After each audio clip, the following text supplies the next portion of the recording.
Vous écoutez la radio nationale du Mali. Il est 9h ici à Bamako, la même heure à Etambar, un quartier de la ville de Kidal.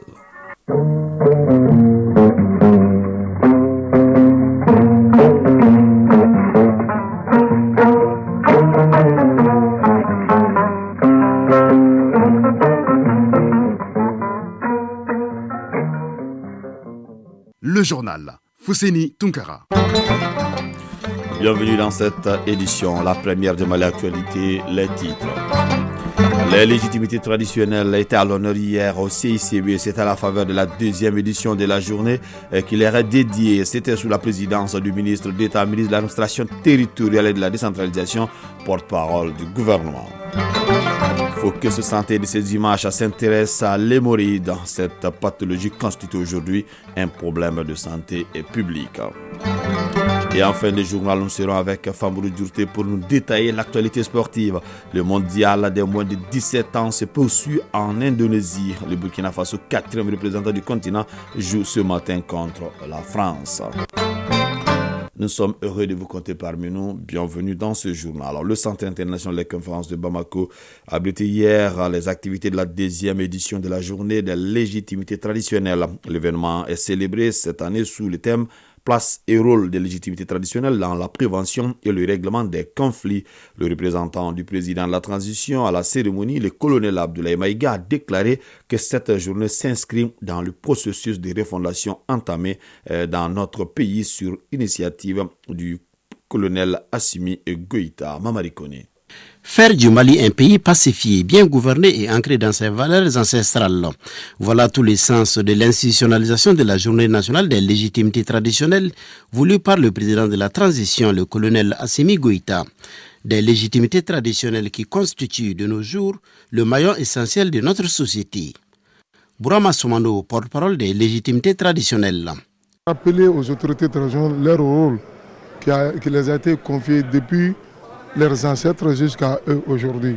Le Mali a plus qu'à jamais besoin des autorités à la date d'aujourd'hui parce que nous traversons une période de crise, je dirais sans précédent. Bajan Ag Amatou, coordinateur des chefs traditionnels du Nord. Un chef traditionnel n'a nullement pas le droit de ne pas être avec l'État parce que c'est un auxiliaire de l'administration. Pour servir la dignité, les valeurs de son pays. Il n'a pas le droit de prendre les armes contre son pays.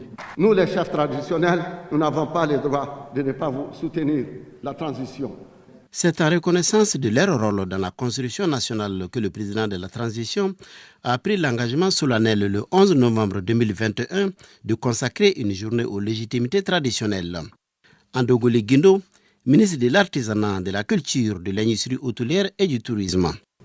L'objectif général de cette journée est de contribuer à mieux exploiter les systèmes de gouvernance des légitimités traditionnelles dans la prévention et le règlement des conflits, qui parviennent à gérer, traiter, solutionner les crises. Cette journée est donc un bel hommage à ces personnalités qui méritent respect et considération. Colonel Abdoulaye Maïga, ministre d'État, ministre de l'administration territoriale et de la décentralisation, porte-parole du gouvernement. Célébrons selon un processus de reconnaissance et de valorisation, disons de réhabilitation de ces personnalités qui ont toujours dignement incarné l'autorité de l'État par le verbe, nos us et coutumes et par nos traditions de gestion de la cité. Cette journée, nous l'avons souhaitée afin de conférer une reconnaissance véritable au rôle important qu'ont joué et que continuent de jouer les institutions traditionnelles du Mali, en particulier les légitimités traditionnelles. La valorisation du rôle de ces légitimités est une recommandation des Assises nationales de la refondation. Aussi, la Constitution du 22 juillet 2023 réaffirme en son article 179 les grandes fonctions qu'exercent les légitimités traditionnelles avec noblesse, sagacité et dignité. Le colonel Abdoulaye Maïga a par ailleurs salué le rôle joué par les légitimités traditionnelles dans l'organisation du référendum qui a permis d'adopter la nouvelle constitution, avant d'évoquer les défis du moment. Notre défi aujourd'hui consiste à mettre en place une gouvernance locale plus légitime. Pour ce faire, les politiques de décentralisation et de développement local doivent s'appuyer davantage sur des dynamiques socio-culturelles réelles. La remise d'un tableau au président de la transition et un sketch sur l'importance des légitimités traditionnelles ont été d'autres temps de cette cérémonie. Une minute de silence a été observée en la mémoire de Bamoussa Touré, coordonnateur des chefs des quartiers de Bamako, arraché récemment à l'affection de tous. Voilà les légitimités traditionnelles célébrées hier au Centre international des conférences de Bamako. Nous restons au CICB des journées de la recherche et de l'innovation édition 2023. Le prix du président de la transition d'une valeur de 25 millions de francs CFA est revenu au professeur Alassane Diko qui pilote l'unité de recherche clinique de Bougouni et Ouelessebougou pour avoir mis au point un vaccin contre le paludisme. Fadema Keita. Sur les 54 projets de recherche répartis entre 4 thématiques, 3 dossiers ont été sélectionnés et récompensés par ordre de mérite. Le prix décerné par le jury et la commission d'organisation des journées de la recherche et de l'innovation édition 2023 récompense les résultats des recherches des lauréats. C'est ainsi que les 25 millions de francs CFA prix du président de la transition sont revenus à l'unité de recherche clinique de Bougouni et Ouelessebougou, pilotée par le professeur Alassane Diko, pour avoir mis au point le vaccin contre le paludisme. Le deuxième prix, prix du ministre de l'Enseignement supérieur et de la Recherche scientifique, 20 millions de francs CFA, revient au professeur Lassana Touré de l'IR, appuyé par la CMDT, auteur du système d'alerte des ravageurs cotonniers. Enfin, le troisième prix du ministère de l'Industrie et du Commerce, 15 millions de nos francs, est décerné à Daoudadi Oudjouma Konaté de Selfitex pour son projet métier à bras automatisés. Professeur Alassane Diko, lauréat, auteur du vaccin contre le paludisme. Le prix que nous avons reçu ici, c'est aussi le prix dans un combat pour une autre guerre, c'est le paludisme.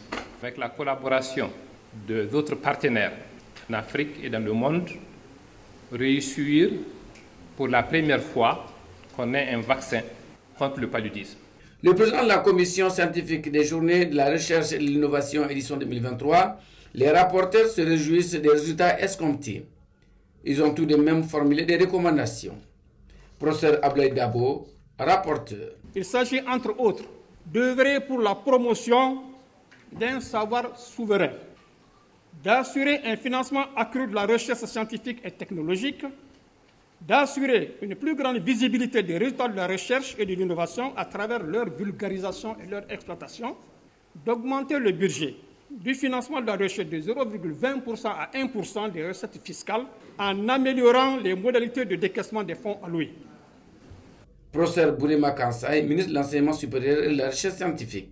Nous nous engageons à présenter ces recommandations au gouvernement. Elles seront analysées et les plus pertinentes seront mises en œuvre par le département de l'enseignement supérieur et de la recherche scientifique en relation tout naturellement avec tous les autres départements concernés.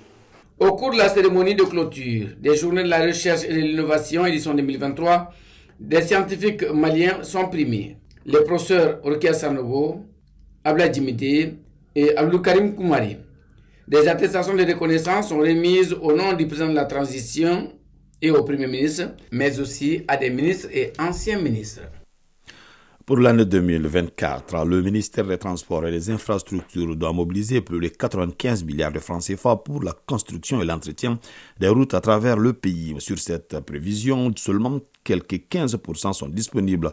Ces informations ont été données à Ségou lors des travaux de clôture de la 49e réunion annuelle des services des routes. Les travaux de 3 jours ont pris fin par plusieurs recommandations. Les détails avec Ramata Konaté. Au total, 7 recommandations sont issues de la 49e réunion annuelle des services des routes. Parmi ces recommandations, la mise en place d'un mécanisme de sécurisation des emprises. Diara Assitan Keita, conseiller technique au ministère des Transports et des Infrastructures, présidente de la commission d'organisation de la RASR 2023. L'haussement des ressources allouées à l'entretien routier à travers l'application du taux minimum communautaire de la RUPP, soit 30 francs le litre de carburant, l'amélioration du niveau de service des routes et la préservation du patrimoine routier, le renforcement des capacités des acteurs de l'entretien routier, la mise en œuvre efficace et efficiente des programmes d'entretien routier, la poursuite de la modernisation et de la digitalisation des postes de péage. Les 3 jours d'échange et de réflexion ont aussi permis de faire le bilan des activités 2023, dont la construction et la réhabilitation des routes dans plusieurs localités du pays. Si des résultats encourageants ont été observés, enregistrés ces dernières années, le chemin reste encore long pour doter notre pays d'infrastructures routières adaptées et de qualité. C'est pourquoi j'ai saisi cette occasion pour inviter la Direction générale des routes, la Géoroute, à plus de rigueur dans le suivi de l'exécution des travaux. Les échanges ont aussi porté sur la planification 2024. Diarra Assitan Keïta, conseiller technique au ministère des Transports et des Infrastructures, présidente de la commission d'organisation de la RASR 2023. Il ressort que pour un montant prévisionnel et réel pour les travaux d'entretien routier pour l'exercice 2024, des montants de 95 milliards 805 691 374 francs CFA, seulement 15 milliards de francs CFA disponibles pour le moment a lieu aux travaux d'entretien pour 2024. Donc c'est vraiment dérisoire. Aussi, j'en appelle au fonds d'entretien routier d'explorer davantage de nouvelles sources de financement innovants. J'invite également l'ensemble des acteurs, à savoir l'administration des routes et les attributaires des marchés et des contrats, à travailler dans une synergie d'action pour plus de performances. La recherche de financement résonne donc comme l'un des grands chantiers de l'année à venir, une urgence à résoudre pour la construction et l'entretien des routes à travers le pays. Ségou, Ramata Konaté et Karamoko Traoré pour l'ORTM. Actualité hors de nos frontières. Au Sénégal, à l'approche de l'élection présidentielle de février 2024, une nouvelle coalition d'opposition a vu le jour hier samedi 11 novembre. Le Front pour l'inclusivité et la transparence des élections FIT, constitué de 35 membres, prône l'organisation d'une élection transparente, libre et dénonce un recul démocratique sous la présidence de Macky Sall. Parmi ses membres, des figures de l'ancien PASTEF d'Ousmane Sonko et des personnalités politiques de premier plan comme Aminata Touré, l'ancienne première ministre. En Guinée, une semaine après l'attaque de la prison centrale de Conakry, une nouvelle vidéo a fuité sur les réseaux sociaux. Captée par une caméra de surveillance près de l'hôpital d'Onka, elle montre un échange de coups de feu intenses entre le commando et les forces de sécurité guinéennes. Pour terminer, à la sortie de Goma, une des plus grandes villes de l'Est de la République démocratique du Congo, les camps de déplacés sont saturés depuis quasiment le début de la guerre contre les rebelles du M23.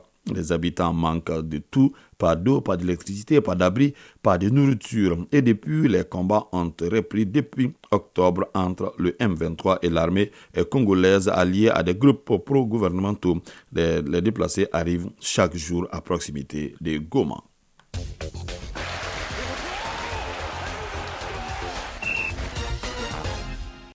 9h passées de 13 minutes, à la page sport essentiellement consacrée au football. Le mondial des moins de 17 ans se poursuit en Indonésie. Le Burkina Faso, 4e représentant du continent, joue ce matin contre la France. Mamelou Descendance et Wydad Casablanca croisent de nouveau le fer ce dimanche à l'occasion de la finale retour de la première édition de la Ligue africaine de football. Et puis en ouverture de la 3e journée du championnat national de Ligue 1, le stade malien de Bamako a cartonné ATS de Koro par 5 buts à 1. Le résumé de l'actualité sportive avec Famourou Djourté. La 3e journée du championnat national de Ligue 1 a démarré très fort pour le stade malien de Bamako qui a infligé une lourde défaite 5 buts à 1 aux académiciens d'ATS de Koro. Pourtant, c'est ATS qui a ouvert le score à la 3e minute avant d'être renversé par le stade malien. Bonne opération également pour l'AS Police et l'US Bougouba qui ont gagné par 1 but à 0 contre respectivement l'ASCO et l'US Bougouni. Les deux autres matchs de ce samedi, AFCOB et Bakardian Real, se sont soldés par des nuls 1 but partout. Avec son large succès, le Stade malien de Bamako occupe la tête du championnat avec 7 points plus 6 devant le COB et l'AS Real qui ont respectivement 7 points plus 4 et 7 points plus 3. La 3e journée prend fin ce dimanche avec 3 rencontres, dont Binga FC Djoliba AC. Ligue féminine des clubs champions de la CAF. L'AS Mandé du Mali sera face à l'AS FAR du Maroc ce soir à 20h au compte de la 3e et dernière journée dans le groupe B. Au même moment, l'autre rencontre mettra aux prises Ampem Darkwa du Ghana et Huracans de la Guinée équatoriale. En tête de son groupe avec 4 points, l'AS Mandé n'a besoin que d'un match nul pour valider sa qualification en demi-finale. Le verdict est déjà tombé dans le groupe A. Mamelodi Sundowns 9 points et Sporting Club de Casablanca 4 points sont les déqualifiés pour la demi-finale. Toujours sur le continent, la finale et retour de la Ligue africaine de football se joue ce dimanche en Afrique du Sud au stade de Pretoria. Après avoir été rejoint au score lors du match aller, le Wydad de Casablanca avait réussi à démontrer du caractère en l'emportant finalement par 2-1. Mais rien n'est joué d'avance et les Marocains le savent. Une victoire sur la plus petite des marges, soit 1-0 de Mamelodi, suffirait aux Sud-Africains pour remporter la compétition. La rencontre débutera à 13h temps universel. Coupe du monde de football des moins de 17 ans, Indonésie 2023. Le 4e représentant africain, le Burkina Faso, entre dans la danse ce dimanche contre la France dans le groupe E. Pour le moment, c'est du 3-3 pour les pays africains dans ce mondial. Le Mali a dominé l'Ouzbékistan par 3-0. Le Maroc s'est imposé 2-0 face au Panama et le Sénégal a disposé de l'Argentine par 2-1. Les Aigles cadets jouent ce lundi contre l'Espagne au compte de la 2e journée dans le groupe B. Focus Santé. Focus Santé de ce dimanche s'intéresse à l'hémorroïde. Cette pathologie constitue aujourd'hui un problème de santé publique. Elle se manifeste par la constipation et le saignement anal. Koumba Sissé. Quand je me soulage, j'ai remarqué du sang et senti des douleurs. Quand je partais à la selle, j'ai des problèmes au niveau, j'ai des douleurs, je traîne à pouvoir me soulager. Ces 2 patients qui ont bien voulu garder l'anonymat souffrent de l'hémorroïde et suivent leur traitement dans un hôpital à Bamako. Cette maladie se caractérise par la dilatation des veines et des artères de la partie anale de l'homme ou de la femme. L'hémorroïde peut être interne ou externe. Les 2 formules de la pathologie présentent des symptômes différents. Dr Ganda Soumaré, gastrologue au CHU du Point G. Les hémorroïdes internes, c'est des hémorroïdes qui, au début, qui ne sortent pas. Le stade 2, c'est les hémorroïdes qui essayent, à l'effort de pousser, de sortir, mais qui rentrent spontanément après les selles. Le grade 3, c'est les hémorroïdes qui sortent, souvent on est obligé de faire rentrer par le doigt. Et les hémorroïdes externes, c'est les hémorroïdes du grade 4. Là, c'est totalement externe. Même avec le doigt, on ne peut pas faire réintégrer les hémorroïdes. Très souvent, on découvre les hémorroïdes à l'occasion d'un saignement anal. Et on peut avoir des démangeaisons ou des picotements au niveau de l'anis, ou souvent une sensation de chaleur anale. Les facteurs favorisant l'hémorroïde sont nombreux. Quand on prend les femmes, généralement c'est pendant la grossesse ou en fin de grossesse, au moment de l'accouchement ou même après l'accouchement postpartum que beaucoup de femmes font leurs hémorroïdes. Et il y a aussi le vieillissement du réseau vasculaire. Il y a les troubles intestinaux qui peuvent favoriser l'apparition des hémorroïdes, notamment la constipation. Parce que les constipés sont tout le temps obligés de pousser pour évacuer les selles. Et cet effort de pousser va mettre la pression au niveau de la partie basse, notamment au niveau du réseau veiné artériel. Alors il y a d'autres causes, notamment l'obésité et la fréquence des hémorroïdes est fréquente chez les obèses. Et même certaines activités, les activités physiques, notamment ceux qui soulèvent les charges lourdes. Il y a certaines activités telles que les activités qui sont liées à la position assise prolongée. Le traitement de la maladie va de la prise des médicaments à l'intervention chirurgicale. Cette seconde étape est considérée comme la dernière phase du traitement. Dr Ganda Soumaré, gastrologue au CHU du Point G. Il y a des traitements qui basés sur le régime et le traitement basé sur des médicaments qu'on appelle les vénotonies. Il y a aussi le traitement endoscopie et le traitement chirurgical à la fin. Avant la chirurgie, c'est des traitements qui consistent à aller vraiment attacher les veines, les artères à l'intérieur de l'anis pour vraiment les raccorder et pour éviter leur procidence. Boire beaucoup d'eau, éviter la constipation et ne pas rester en position assise pendant longtemps sont entre autres les consignes à suivre pour éviter l'hémorroïde. Focus Santé. 9h passées de 20 minutes, selon la fin de cette édition qui vous a été présentée par Fousseini Tunkara. Bintou Traoré a assuré la connexion technique. Cheikh Abdul Aziz Koulibaly a assuré la mise en ligne et une édition coordonnée par Ousmane Dao. Prenez bien soin de vous, que le bon Dieu nous assiste.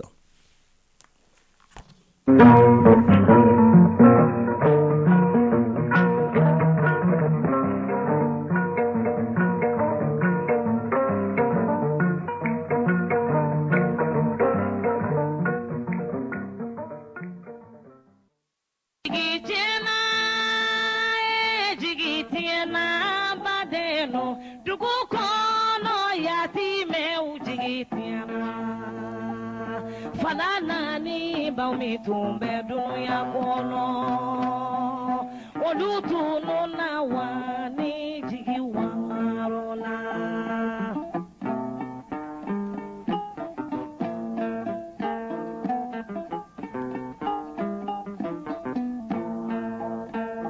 Jigi tena badeno Duku kono yatime ujigi tena Fanana ni baumi tumbe dunia kono